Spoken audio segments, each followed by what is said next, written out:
لیکن آج ہم سب کو ان ساری چیزوں سے کوئی مطلب نہیں، ان ساری چیزوں سے کوئی مطلب نہیں کہ سرکار غوث اعظم نے پوری زندگی اپنی سرکار غوث اعظم نے علم سیکھنے، علم پھیلانے میں ہی صرف کر دی۔ آپ کتاب اٹھا کر کے دیکھیں، سرکار غوث اعظم رضی اللہ تعالیٰ عنہ کی عمر شریف تقریباً جب 4.5 برس کی ہوئی، آپ نے اسی وقت سے علم دین مصطفیٰ حاصل کرنا شروع کر دیا،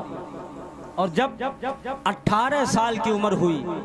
تو آپ اپنے شہر جیلان سے اپنی ماں سے اجازت لے کر کے، چونکہ آپ نے واقعہ تفصیل کے ساتھ سنا ہوگا لیکن یہاں تفصیل کے ساتھ واقعہ بیان کرنا مقصد نہیں ہے، جو واقعے سے ہمارے اور آپ کی جو فائدے کی باتیں ہیں میں اس کو بیان کرنا چاہتا ہوں۔ 18 سال کی عمر ہوئی اور جو شروعاتی علم تھا وہ اپنے شہر جیلان میں رہ کر کے حاصل کیا۔ 18 سال کی عمر ہوئی، سرکار غوث اعظم رضی اللہ تعالیٰ عنہ اپنی ماں کی بارگاہ میں حاضر ہوئے، امی جان میں شہر بغداد جو اس وقت جو ہے علم کا مرکز تھا، فرمایا کہ میں وہاں جانا چاہتا ہوں علم دین مصطفیٰ حاصل کرنے کے لیے۔ ماں نے اجازت دے دی، کہا بیٹا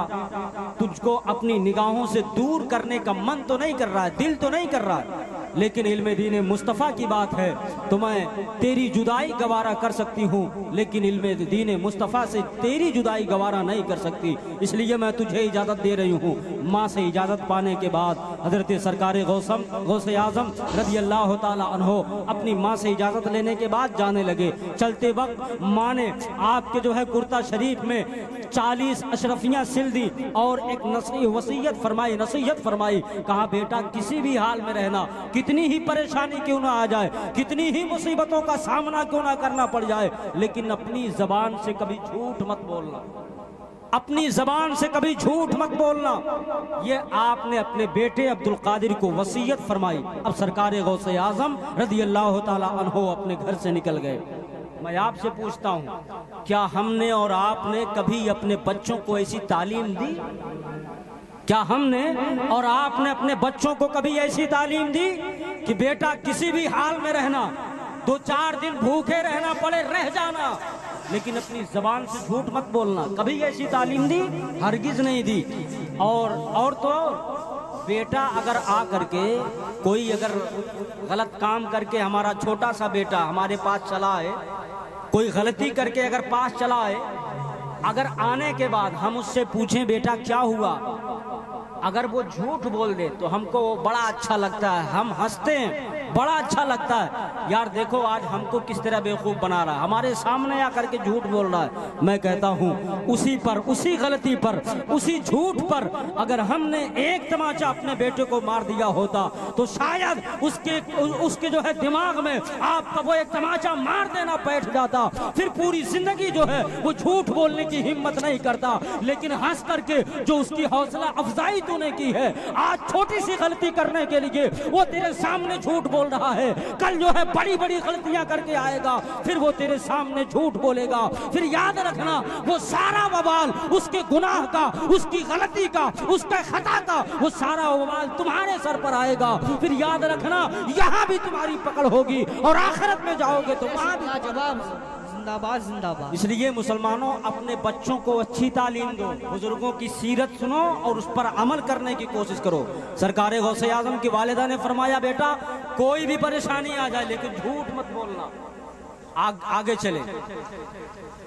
آپ نے سنا ہوگا راستے میں ڈاکوؤں نے آپ کے قافلے پر حملہ کر دیا، تفصیل کے ساتھ میں واقعہ نہیں بیان کر رہا ہوں لیکن اس میں سے جو باتیں ہیں وہ نکال کر کے اپنے آپ کے سامنے رکھنا ہوں۔ ڈاکوؤں کا حملہ ہو گیا، ڈاکوؤں نے پورے قافلے کے مال و اسباب کو لوٹ لیا۔ سرکار غوث اعظم چونکہ اس وقت 18 سال کے تھے اور آپ کے پاس بظاہر کوئی سامان ایسا موجود نہیں تھا، تو ڈاکو آپ کے پاس آئے، پوچھنے لگے بیٹے تمہارے پاس بھی کوئی چیز ہے؟ سرکار غوث اعظم نے فرمایا ہاں، میری ماں نے میرے کرتے کے بغل میں جو ہے 40 اشرفیاں سل دی ہیں۔ جی بے شک 40 اشرفیاں رکھی ہیں۔